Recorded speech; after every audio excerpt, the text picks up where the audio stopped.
Okay, this is chapter 8 from my novel In Progress, Letters to Planet Earth. If you want to start from the beginning, there's a playlist and there's a link in the description.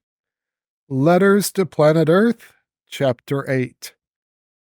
I was just standing there like an idiot staring at the billboard, but Oscar grabbed my hand. Not out here, mister. They'll find us if we stay outside. He grabbed my hand and pulled me through the door of a little cottage and then slammed the door behind us. It's safer in here. My head was all a swirl and I sank into the nearest chair. I had been on this planet for 5 minutes and I was already a felon. I had no idea what I did wrong or how to make it right, and my only source of information was a 10-year-old boy whom I guessed to be my kidnap victim.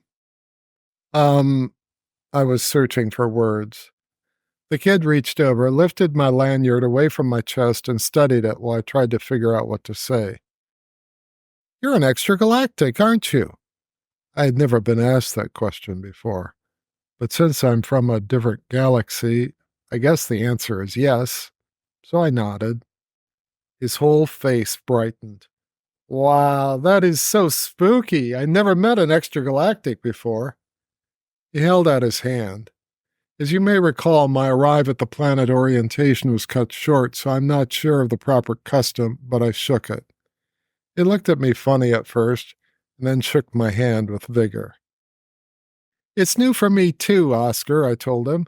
I've never been to another galaxy before. In fact, all of this is new to me. I've never had a cardiac arrest before. I've never hung out with an angel before. I never zipped through the stars off to another galaxy at 1,000,000,000,000 times the speed of light before. I knew I was babbling, but I needed to get around to this next point. And I've never been wanted for kidnapping before. But then, before I could stop myself, I had to add more. And I don't even know what happened. First it was day, now it's night. First it was cool, now it's warm. First there were huge trees, now there's palm trees. Oh yeah, good point. Let's find out where we are. Oscar walked over to the table, tapped it, and a hologram of a globe appeared. Wow, we lucked out, he said. 100 million transfer points, and we landed on the island of the Prophet. They'll never find us here. I think they've already found us, I told him. I mean, my picture was on that billboard. Oh yeah, I should have told you not to look up when we entered that portal. Looks like you'll need to figure out a disguise. Disguise? I don't want a disguise. I want to straighten this out. Who do I talk to? How do I explain this whole thing was just a big mistake? I didn't kidnap you. I'm innocent. I'm new here. How do I get my name cleared? Who do I talk to? There was a long pause, and then Oscar spoke. Last night I had a dream. In that dream I saw you. A voice told me you were a good man and that today was the day you were going to save me. Was that voice lying to me, mister? Are you not a good man? His voice was breaking like he was going to cry. Nobody ever dreamed about me before, and I didn't want to disappoint him, so what could I do? I mean, what would you do? I told him I was a good man. I don't know if that's technically true or not, but I think it's what he needed to hear. So you won't let them get me, will you? He said. Please promise me you won't let them get me. I never had a kid ask me to protect him before, so this is new territory for me. What's the correct procedure? I wish Leo had given me a better orientation. I promise I won't let anything bad happen to you. That sounded good. Promise me you won't let them get me. I guess he could see I was sidestepping the question, but I needed more information. Oscar, I've only been on your planet for 10 minutes. I don't know what's going on. I don't know anything at all about Scintillare. I don't know who's chasing you. I don't know why they're chasing you. I will do my best to protect you, but it looks like I'm in trouble, and I don't know what to do about that. The kid looked at me like I was crazy. Then he walked over and poked my lanyard. Didn't they tell you about this? Leo, the guy who brought me here, he said it was important. Oscar's mouth dropped open. Leo? The Leo? Number 3 on the list? Wow, mister, you must be really famous.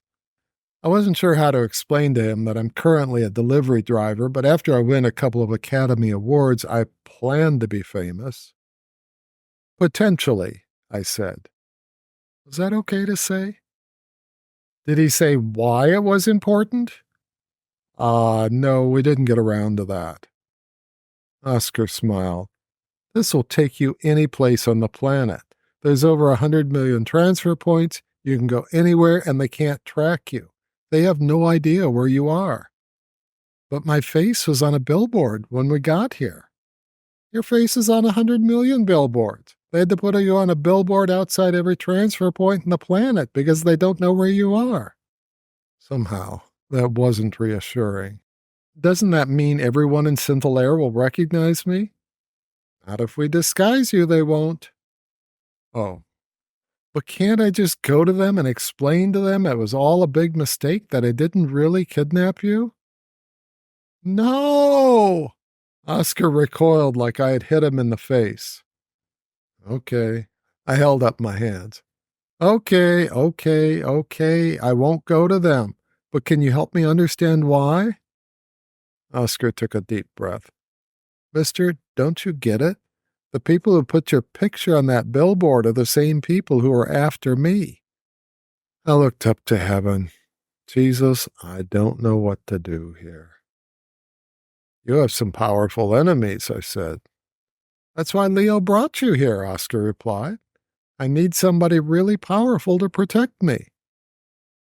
Yep, that's me all right, Mr. Powerful. Good gravy. Thus ends the reading of Chapter 8, Letters to Planet Earth. Let me know in the comments what you think should happen next, and have a fantastic week.